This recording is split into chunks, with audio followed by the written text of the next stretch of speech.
Good morning, guys. 11 podcast. We're going to do a podcast today, and we're going to talk about water. And there's a great giant river right under my feet. I'll tell you a little story since this is podcast. This is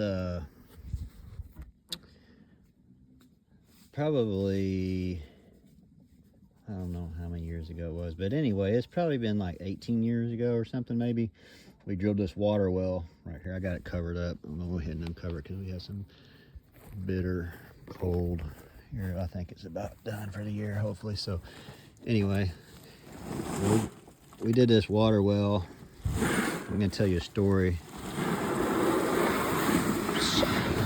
There we go. Right under here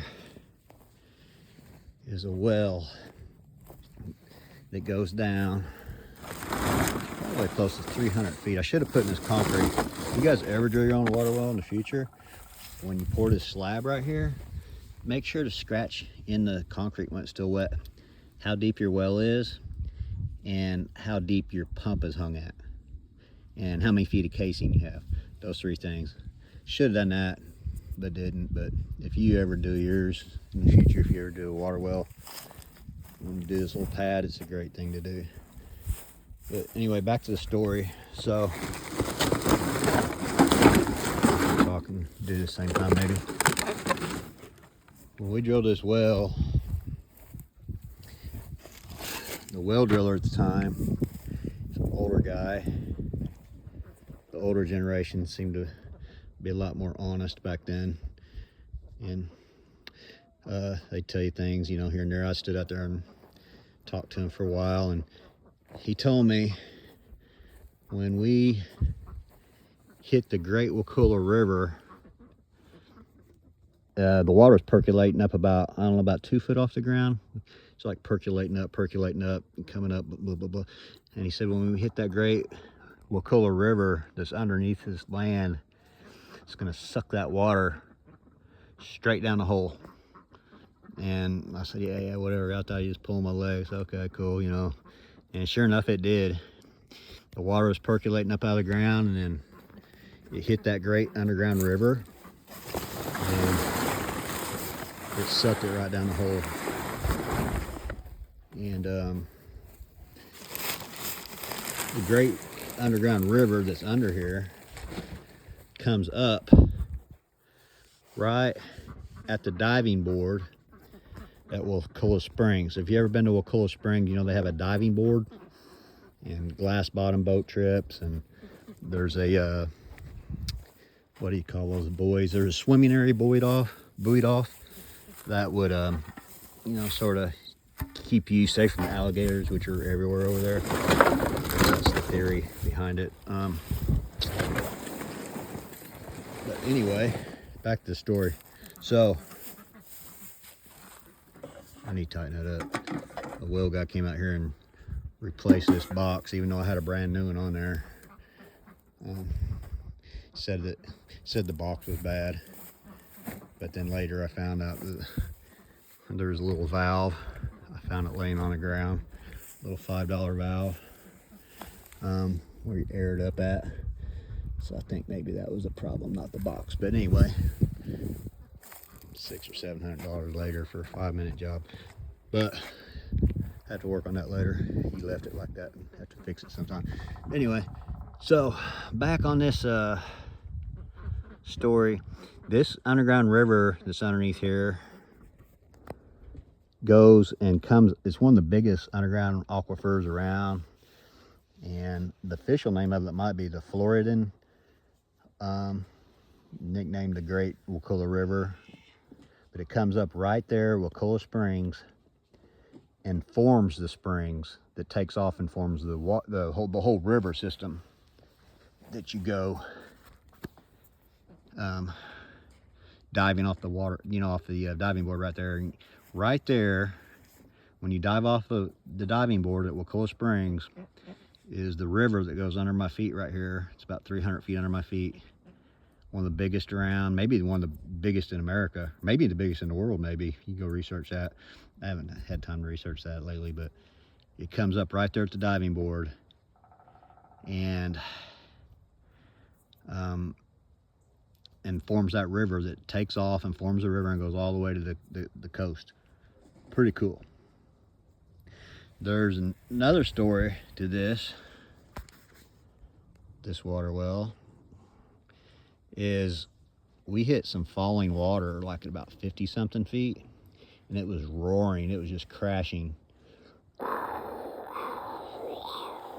was just crashing down in the big waterfall. You could hear it from probably 70, 80 yards away. You could just still hear it. And then if you stick your ear up to this pressure tank right now, you can still hear it. You can still hear it a little bit. You hear that? There's still water dropping down this pipe. This is the casing. It's still dropping.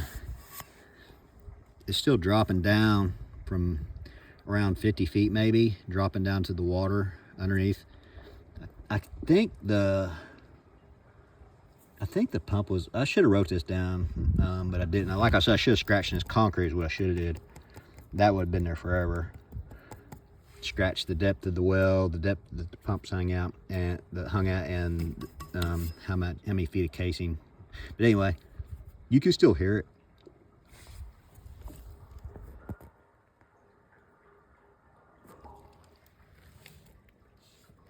You can hear it right here. Listen. Hear that water? Well, here's the story. When we was drilling, that water was really, really super loud. It was making air. What happened is like this. Okay, I paid the well driller guy, you know, came out and drilled it, cased it, dropped the pump, put the tank up, did all that, paid him. He left. A few hours later, the well quit working. When it quit working, I called him. He said, "What?" He said, "No way." I said, "That's not possible, man. I've never had problems with these pumps, you know, quitting that soon. They last a long time." And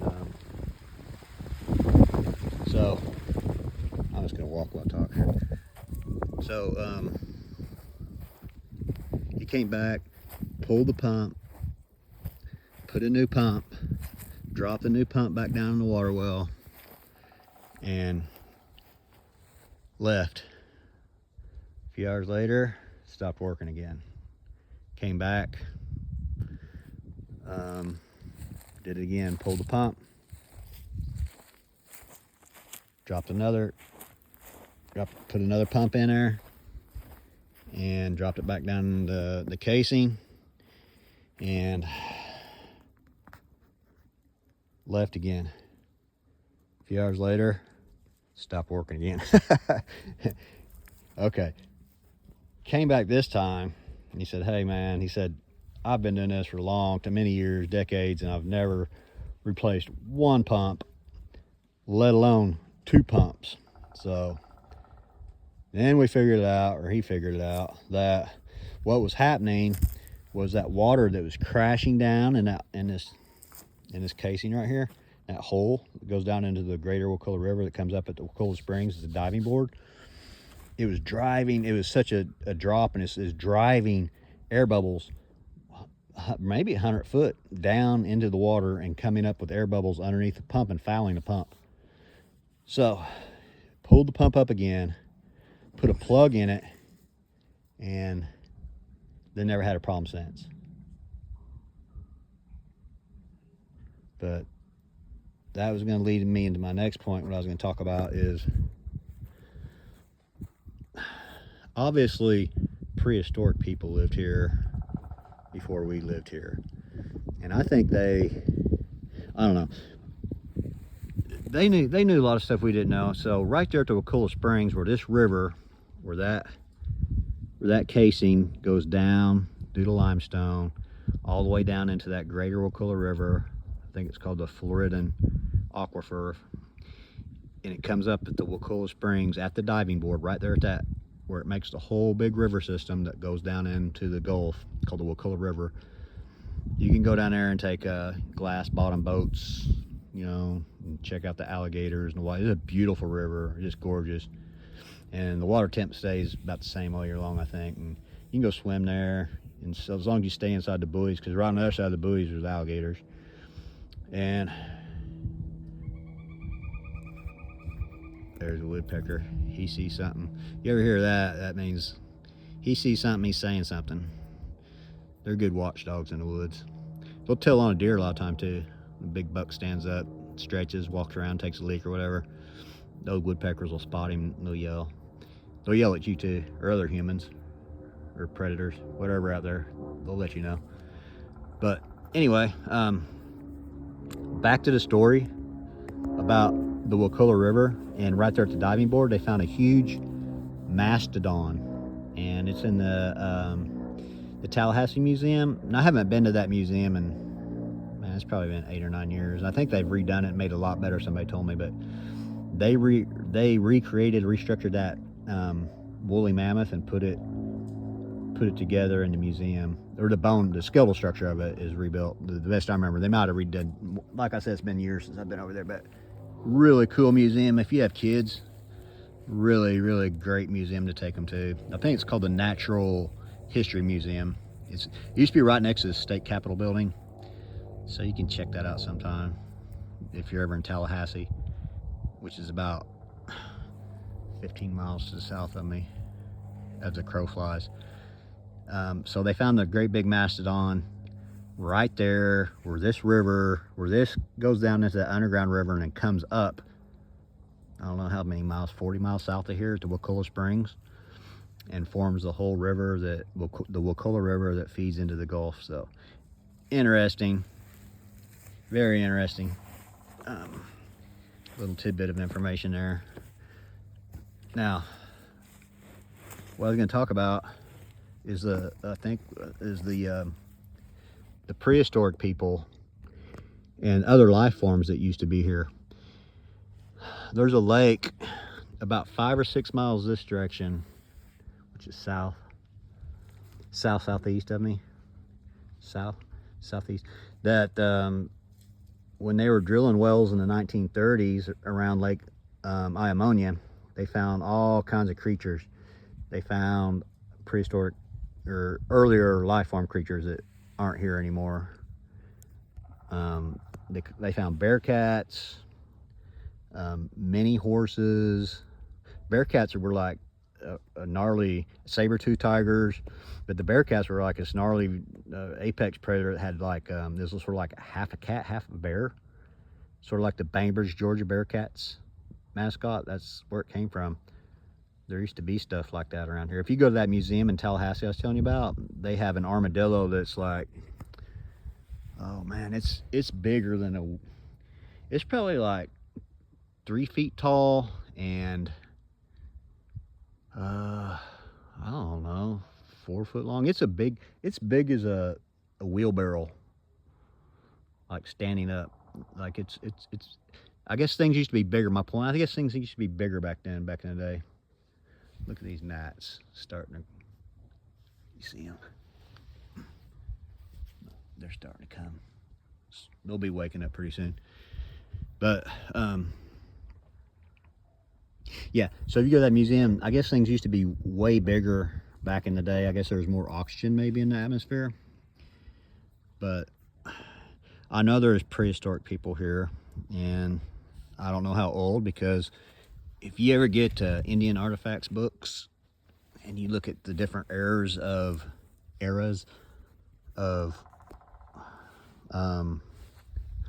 older cultures that were here in North America, around this area in particular, you'll see the paleo between like 8 and 12,000 years ago, the Paleolithic era, then you'll have the archaic, I think that's, I'm just going off memory, you guys can check this out and probably correct me, but I think the archaic age was between like 6 and 8,000 years, and then you had I think the Mississippian was and then after that is the woodland is more present than that. So, but what gets me about those artifact books, well, anyway, I found about not far from here, and I found them right almost where I'm sitting. So there's ancient people here before me, and I was like gonna talk about water today. That was my theme.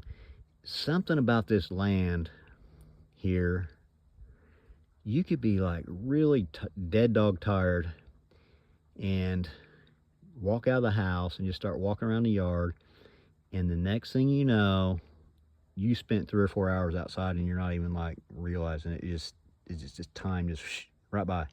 Whereas if you're in a house, you don't get that feeling, but you come out here and you get that, I don't know, it's weird. It's just you spend all day out and don't even realize you spend all day outside around here. And I think maybe it's just a theory, a guess, a speculation that maybe there's something to do about that underground river. There's some sort of energy source that sort of maybe energizes the land, and I don't know how to say that, makes things more energetic, maybe. But there's something to it. There's definitely something to it. When I get out here and get outside, I could spend hours and hours and hours and just not even realize it, and just time just goes by, and you just work all day long. Even though you worked all week long, you're tired in the house, laid up, and then you come outside here, and then you could work all day long out here, dude. It's just like it's a weird phenomenon. Unless you experience it, it's hard to explain. But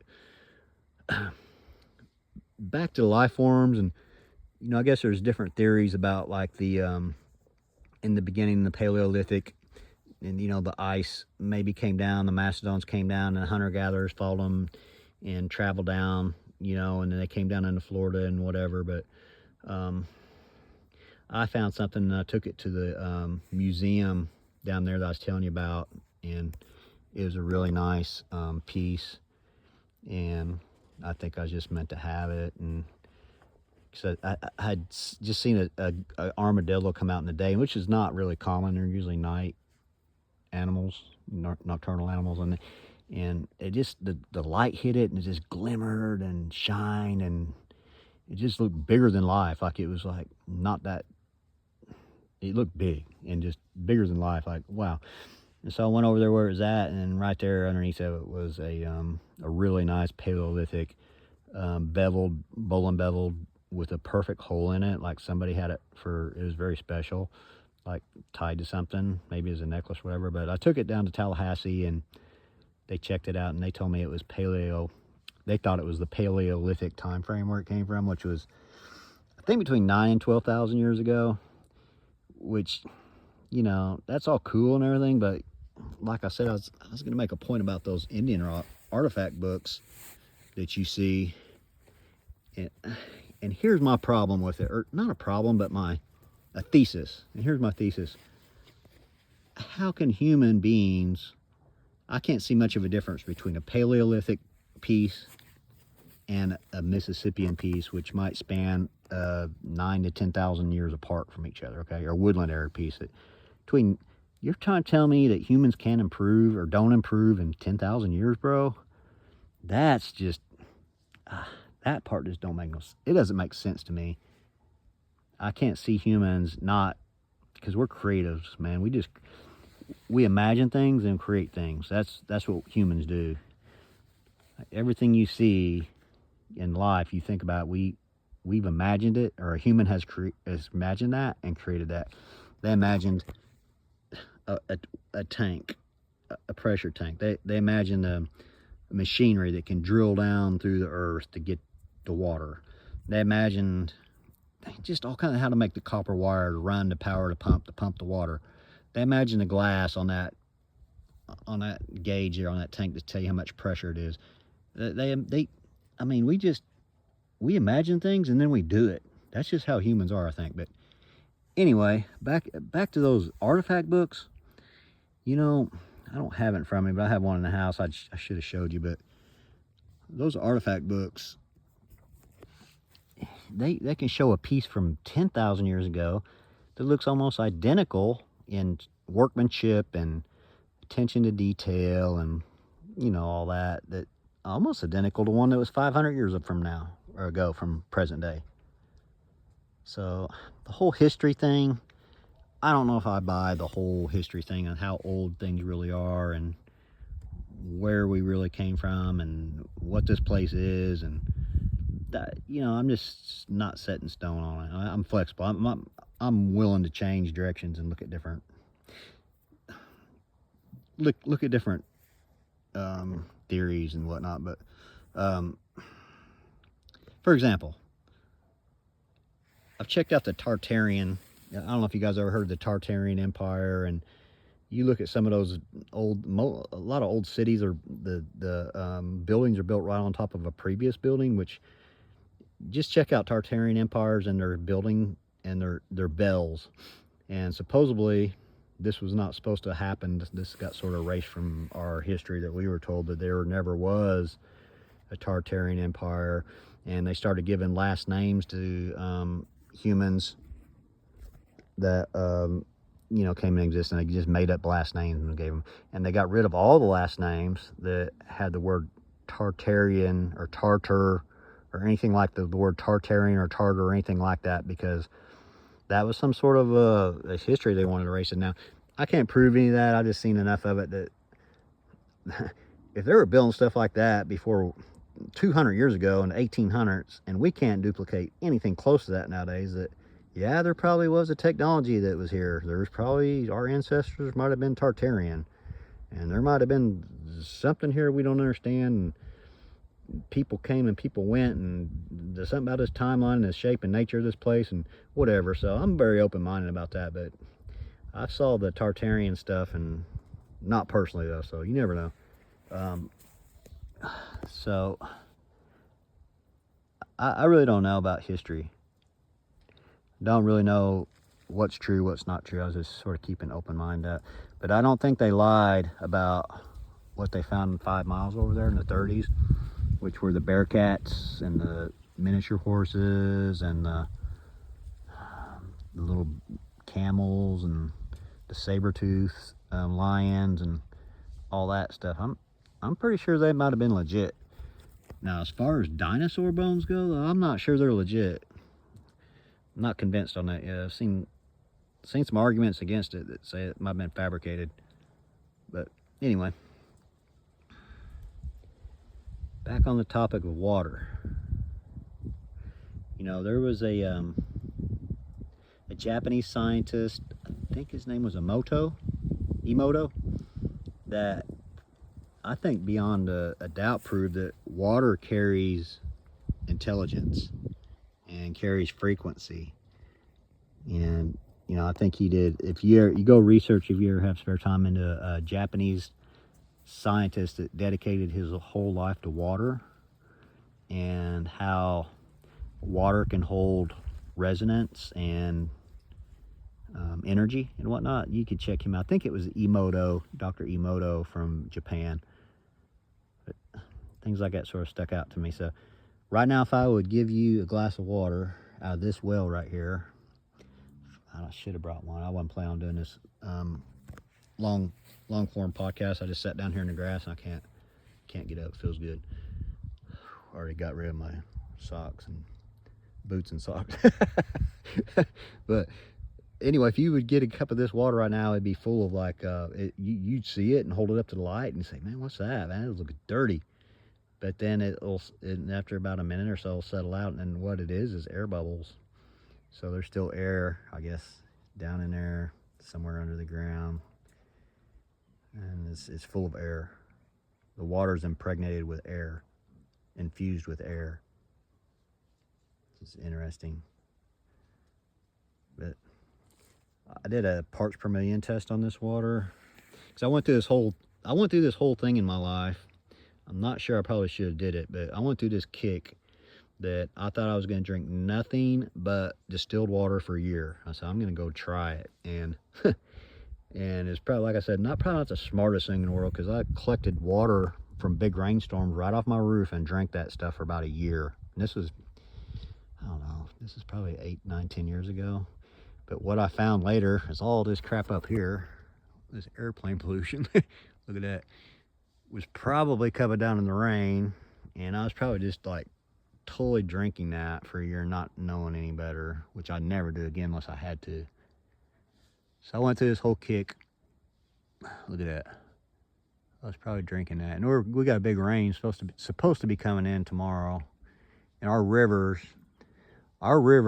like 1,000 feet over that way, the Clockney River, and I have never remembered it in the last 18-20 years that I've been here being this low for this long. And it's probably been 5-6 months it's been super low. It's been super low before, but not for this long. And so we're in a severe drought right now in this part of the Florida Georgia line, and it's been really brutal. And all this water is affects, when that river goes down so low, our water table drops, and we really need to get the river back up and our water table reestablished here, because this has been pretty gnarly, man. The worst I've ever seen it. And so yeah, but we get a little rains here and there, sort of greens things up, so the general public probably doesn't even know we're in a severe drought. But that river doesn't lie, and that river is super low, and it's been super low for at least probably 4 to 6 months. And but hopefully it's going to replenish itself. But back to the water. I guess that being this close to the river, that river will push up under the ground, and it'll push up and fill our ponds and canals and whatnot too. It all affects everything. So right now our ponds and canals are like 4-6 foot low. It just look horrible. It's never been like this. So we need rain. Hope it comes. And we need that river to come back up. But yeah, so yeah, I was probably pretty stupid going out distilled water kicking, drinking like right off the roof like that for a year. Oh, yeah, I was talking about that tester. You can get a little thing. It's called a parts per meter, or no, parts per million, a ppm, which stands for, I think it stands for parts per million solids in your water. So when I got off on that distilled water kick, where I was only drinking distilled water, the majority off my roof, which is, like I said, probably not a good idea, all that, whatever. But, and I was getting some from the store, distilled water. But I wanted to test my water because I was in depression at that time, that the more parts per million you have in your water, the more it will like tax your body, and so your body will have to struggle more to like clear those solids out instead of just going right into your cells and expanding the cells of your body. Your kidneys will have to fight it and process it more and whatnot. And so there is probably something to that. So this well right here has another thing in it I didn't tell you guys. It's called well, it looks like kitty litter, and they use it for kitty litter, and they use it for oil dry. In shops where they spill oil or whatever on the shop floor, you can sprinkle this stuff. It's Attapulgite clay, and there's a big mines from here in Attapulgos, and Attapulgite clay is under here too. And Attapulgite clay is just like I said, it's like that kitty litter stuff. So the older well driller guy, not the new generation, but the older generation, he showed me a big handful of it, and he said, "You know what this is?" And I said, "No, man, what is it?" And he said, "This is what they make kitty litter out of and oil dry out of, and it's called Attapulgite, or Attapulgos clay, or Fuller's earth is another term, Fuller's earth." And it's pretty interesting, but that's under this well too. I forgot what depth it started at, but it's sort of interesting. Another story. There used to be a big pine tree right here, sort of right where that little mini tramp is, and it was like, I don't know, it was sort of leaning right over this pressure tank, and in all my infinite wisdom, I said, I'm gonna cut that thing down. I don't want it falling on my pressure tank. So sort of nice calm day, sort of like today. I got my chainsaw out. I've been running saw for decades. I've been heating with wood for decades. I was sort of half decent cutting trees down, you know, and notch them and cut above the notch. And a lot of times they go sort of where I want them to go. And I did that. So imagine a pine tree. I'm about half as big around as that tank, maybe 3/4 as big around as that tank. It was right there. So I notched it, and I was trying to get it to fall like over there between that that big plum tree and those pear trees that you see over there. That's a Japanese pear. Then that's a sand pear, and I think that's a Bartlett pear. But they all crossed with the Japanese pear, so they're all sweet, man. They're really good. And you can see over there. There's plum trees are blooming. So the plum trees are already blooming, and that's bamboo. But yeah, so the pine tree was right here, and I was trying to notch. I did notch it, and I cut above notch and right there, and I was gonna drop it right over there where those grave markers are. Those are dogs from you know, that died from days gone by, pets, kids, daughters. They used to have dogs and whatnot. But yeah, the ones that had names and we got all attached to, they're buried right there where those concrete blocks are. But anyway, so I was gonna notch and I was gonna drop that thing. That was the theory. Right there, right between that plum tree and those pear trees weren't that big back then. And so right when I like took my chainsaws and I already notched it, I was cutting through the back cut to drop it right where I wanted it. A wind came out of nowhere, bro, and it just like grabbed the top of that tree, and it was like falling literally right back onto my water tank, which was what I was trying to avoid from the get-go. And so I grabbed it. I just jumped up and grabbed it, to grab the tree, grabbed the whole thing, just bear hugged it, and started using my hips, the power of my hips. And I was just like wiggling my hips, and put my shoulder into it, wiggle it. And lo and behold, I moved that thing. Well, probably the help of the wind, maybe from another direction, but it went from taking out my my pressure tank to taking out that white hose or that white piping right there. The water was just, man, it just shooting out everywhere, and it's like, and it ended up falling, I think, more that way. But it didn't get my tank, but it did get my water line, which I fixed one end of the world. Shut the water off there and then replaced it. But anyhow, if you ever seen a taproot on a pine tree, which I found out about a few years ago with an excavator. I rented an excavator, and I was trying to dig this stump up, and this stump went and went and went and went, and I said, man, I'm gonna get this thing now, because I'm not sure what it is, but I'm gonna dig it out now. And I was determined. That joker had like a 7-foot taproot as a pine tree. So pine trees have big, giant, straight down taproots. It's taller than that tank, almost by a tank and a half tall. And it went and went and went. I finally dug that thing out, and it probably took me a half hour of digging all the way around it, and I finally pulled that thing out. It was a big taproot of a pine tree. Now oaks, like oak trees, they don't have that big deep taproot. They spread out more. You can push them over easier and dig the roots up pretty easy. Not that big of a deal. But pine, my goodness, you dig them things out. The good thing about pine, though, once you cut those, they rot out pretty fast. Then maybe a couple years they rot out. But those oak trees, you cut those stumps, man, them things can take years and years and years to rot out. Those hardwood stumps. But back on the water. That was the theme today for the podcast. We were just going to share knowledge, share experience, and talk about maybe what the ancient cultures maybe knew about underground rivers and being camping and living on top of them. Maybe there was something there to that whole thing. Because like I said, I could come out and I could spend hours out here.